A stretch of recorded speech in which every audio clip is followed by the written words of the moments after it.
So it's never gonna be perfect, right? Because if I will get it perfect... We'll go along with that. In fact, we'll say it's never gonna be perfect, but it's always gonna be satisfying.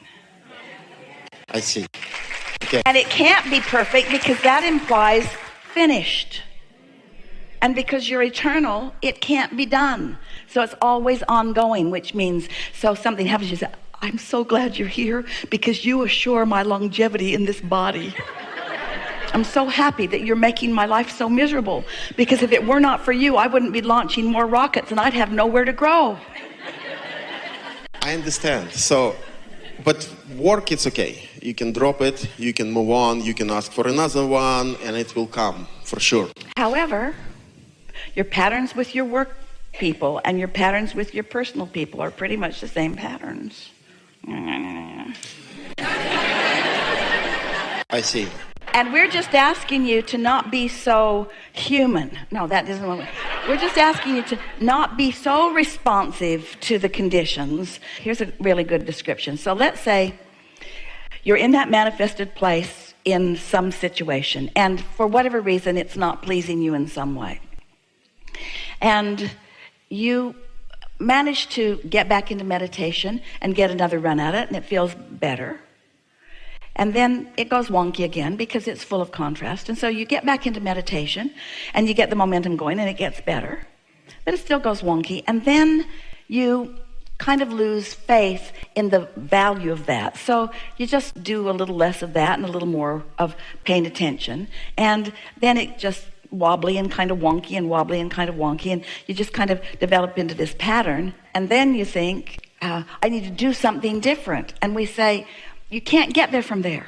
Take that phrase home. Can't get there from there. You can't get to where you want to be from a manifestation that isn't pleasing you. You gotta quiet your mind and get yourself away from it and start in a whole new neutral place. Not neutral, a whole new empowered place where everything you want and your inner being is, and then get another run at it and get another run at it and get another run at it and get another run at it and get another run at it and get another run at it. And then one day, today or tomorrow, you find yourself in a manifestation that isn't perfect, but your satisfaction factor didn't go away because you have understanding of how it works. You're not blaming yourself. You're not blaming them. You understand you're collecting data. You understand it's just part of the process of making decisions about what you want. You don't freak out over little things. You stand solid in your knowing that all is well. You just get better and better at riding out the ripples, more and more happy as you go. Do I have to go all the way and start my progress over, or I can concentrate? Because I listened to you and you said concentrate on positives. That's what I was doing. You don't have to, but here's the thing. Even Esther thought she was doing what we were teaching. She just did another focus wheel.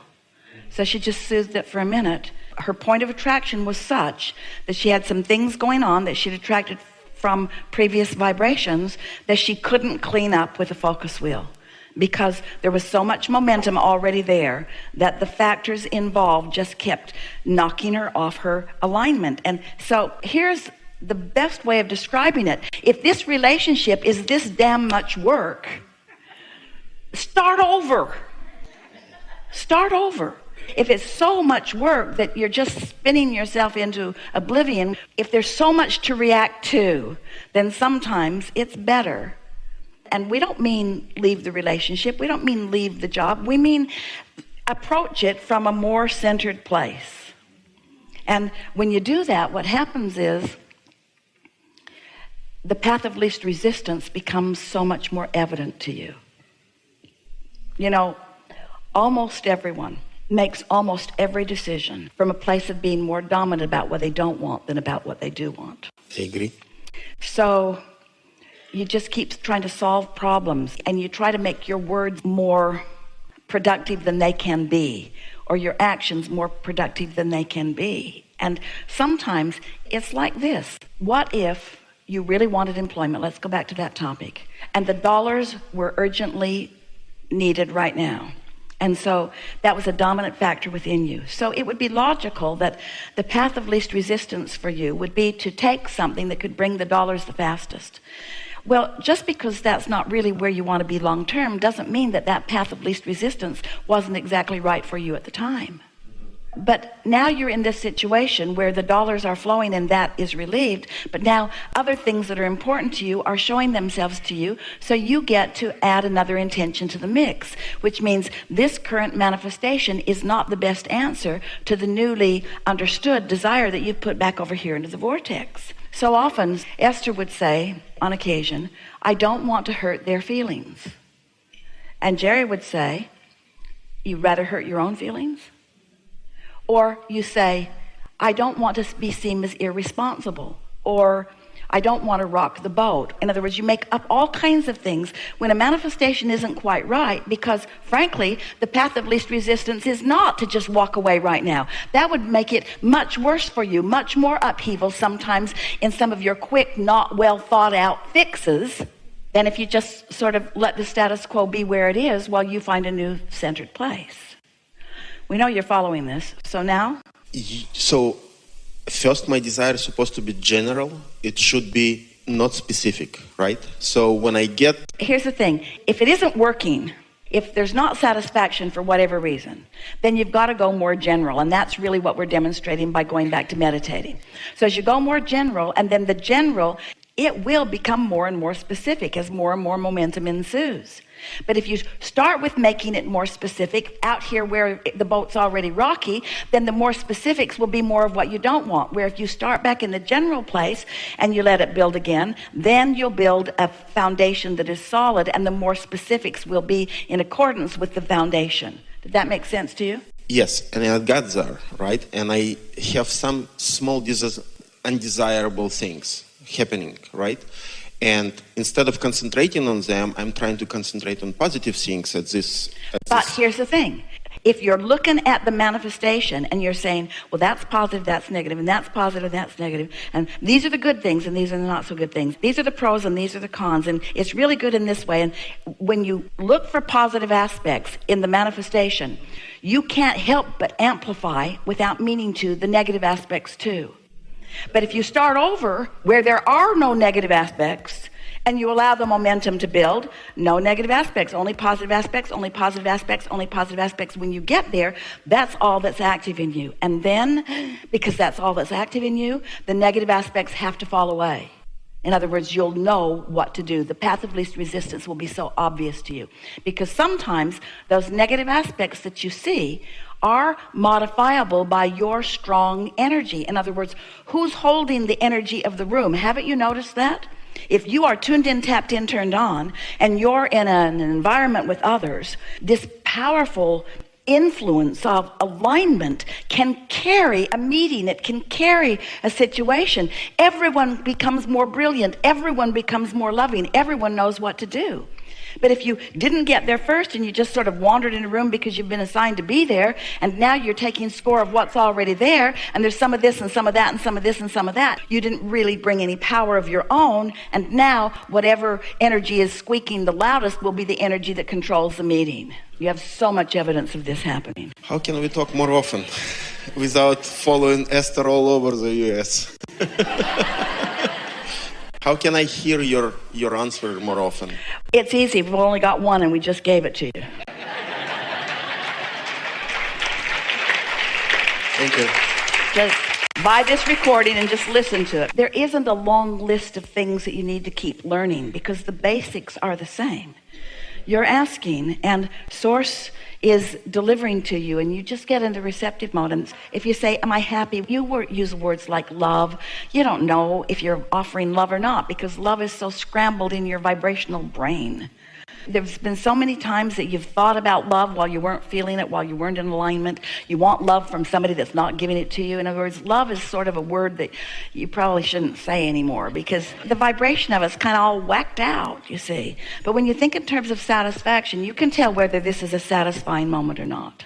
You can tell. And if it's satisfying, stick with it. And when it stops being satisfying, then change the subject or release yourself back into your day. So this is the dance that you all are doing. And we love you so much that you are out here on this leading edge doing this dance. You came as pure positive energy into an environment where you were almost forced You were forced.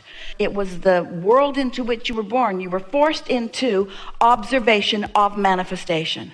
And the manifestation that you're observing has all kinds of wanted and unwanted things in it.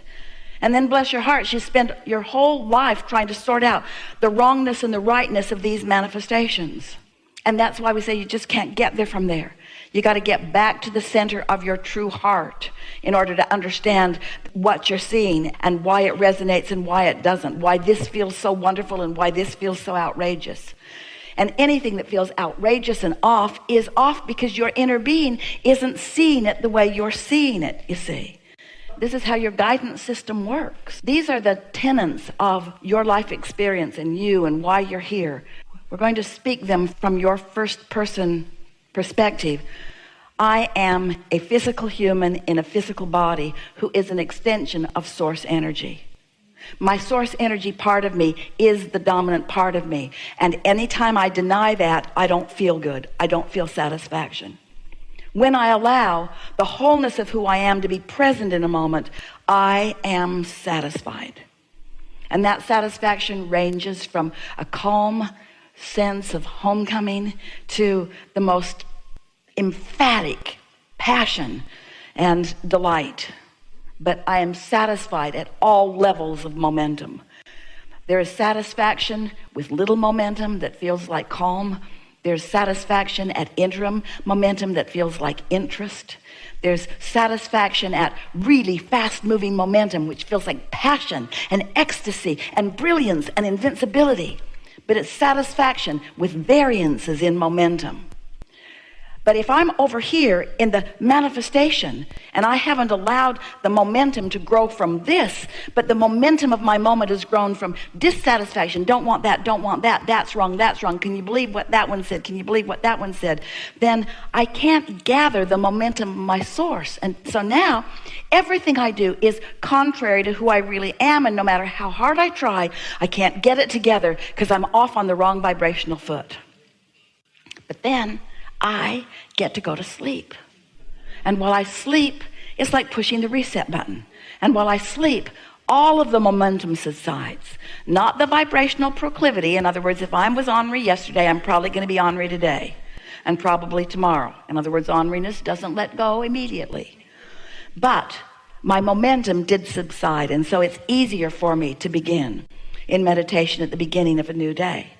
And if I really understand that quieting my mind just sets at ease my beliefs that have been hindering me, but it leaves active my beliefs that are of help, because the beliefs that my inner being holds about me and about my world and about the others with whom I'm interacting, those beliefs are so helpful. And so the sorting process of what works for me and what doesn't work for me works best with a quieted mind. If I try to do it out here on this edge of manifestation, where now I've got to consider all the thoughts, how many times have you sat with others if you're a parent and discussed the appropriateness of this behavior as a parent and this one and this one and this one? You just can't get there from there. All the thousands and thousands of books that have been written about try this with your child and try this with your child and try this with your child and discipline your child in this way and don't discipline your child at all. And none of it is really working very well because the vibrational basis from which you are asking is not allowing you to be in the receptive mode. And if you're not in the receptive mode, it is certain that whatever you are conveying to your children or to your employees or to anyone that you're wanting to instruct, they cannot possibly be getting what you mean if you're not in the receiving mode while you're delivering it to them. You see what we're getting at? But if you take the time to tune in, tap in, turn on, if you take the time to start there and then let that momentum build, and then you follow your impulses, which means because you are in the receptive mode, you will rendezvous with others who are in the receptive mode, and then you will have the most brilliant collaboration, the most brilliant co-creation, the most brilliant what you call coincidences, which are just incidences that coincide. In other words, you will have the most brilliant co-creative experiences with others if you start there. And you do it often enough that you know the difference. Helpful? Thank you. It's always helpful.